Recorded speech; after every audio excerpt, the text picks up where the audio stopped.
Merci, chers collègues.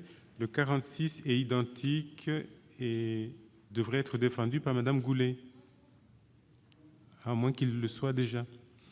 Mais il ne l'est pas tout à fait, parce que de toute façon, on est là sur un des sujets les plus importants de ce texte.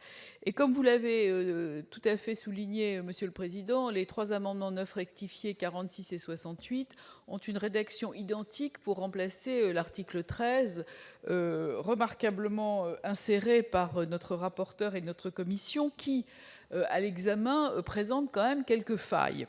Par exemple, à l'alinéa 4, il est indiqué: l'administration est tenue de déposer une plainte, ce qui semblerait être une injonction faite à l'administration, et ce qui semble contraire. Alors, on nous a rabattu les oreilles toute la journée avec le droit constitutionnel, mais j'ai quand même bien l'impression que cette injonction qui est faite dans ces termes, c'est-à-dire l'administration est tenue de déposer, me semble pas tout à fait correspondre à l'idée qu'on se fait de la jurisprudence du Conseil constitutionnel, et notamment dans sa décision de juillet 2016.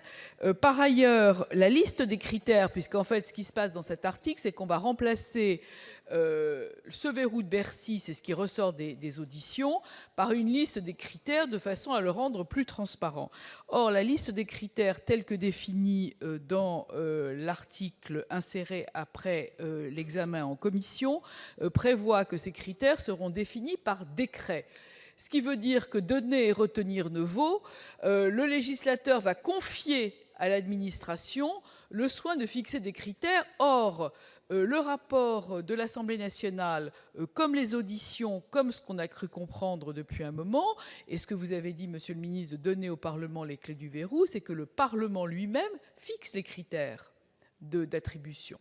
Donc, c'est la raison pour laquelle il y a cet amendement 46 commun à Éric Bocquet et son groupe, et Madame Tallier-Polian et son groupe, et celui que j'ai déposé, de façon à indiquer qu'il y avait quand même sur ce sujet un front assez solide pour revoir la rédaction telle qu'elle résulte de nos débats en commission et améliorer ce dispositif. Merci.